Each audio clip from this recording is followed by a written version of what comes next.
England ಪ್ರವಾಸದಲ್ಲಿರುವಂತಹ team India ಸದ್ಯ 3 T20 ಪಂದ್ಯಗಳಲ್ಲಿ ಸೋತು ಇನ್ನು ಇವತ್ತು 5ನೇ ಟಿ20 ಪಂದ್ಯ ನಡೆಯಲಿದ್ದು, ಟಿ20 ಸರಣಿಯ ವೈಟ್ ವಾಶ್ನಿಂದ ಪಾರಾಗಬೇಕು ಅಂದರೆ ಇವತ್ತಿನ ಪಂದ್ಯವನ್ನ ಟೀಂ ಇಂಡಿಯಾ ಗೆಲ್ಲಲೇಬೇಕಿದೆ. ಈ ಪಂದ್ಯವನ್ನ ಗೆಲ್ಲುವ ಮೂಲಕ ಟೀಂ ಇಂಡಿಯಾ ತನ್ನ ಗೌರವವನ್ನು ಉಳಿಸಿಕೊಳ್ಬೇಕಿದೆ. ಕ್ಯಾಪ್ಟನ್ ಶ್ರೇಯಸ್ ಅಯ್ಯರ್ ಅವರು ಕೂಡ ತಮ್ಮ ಕ್ಯಾಪ್ಟನ್ಸಿಯಲ್ಲಿ ಮೊದಲ ಗೆಲುವನ್ನು ದಾಖಲಿಸುವ ಪ್ಲಾನ್ ಮಾಡಿಕೊಂಡಿದ್ದಾರೆ. ಇವತ್ತು ಸಂಜೆ ಭಾರತೀಯ ಕಾಲಮಾನ 7 ಗಂಟೆಗೆ ಪಂದ್ಯ ಆರಂಭವಾಗಲಿದೆ.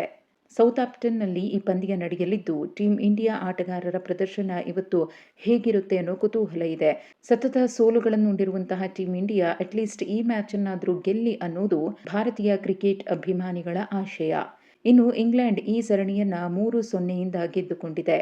ಇನ್ನು ಟೀಂ ಇಂಡಿಯಾ ಬ್ಯಾಟಿಂಗ್ ಮತ್ತು ಬೌಲಿಂಗ್ ಎರಡರಲ್ಲೂ ಕೂಡ ಎಡವ್ತಾ ಇದ್ದು, ಇವತ್ತಿನ ಪಂದ್ಯದಲ್ಲಾದರೂ ಕಂಬ್ಯಾಕ್ ಮಾಡುತ್ತಾ ಅನ್ನೋದನ್ನ ಕಾದು ನೋಡಬೇಕಿದೆ.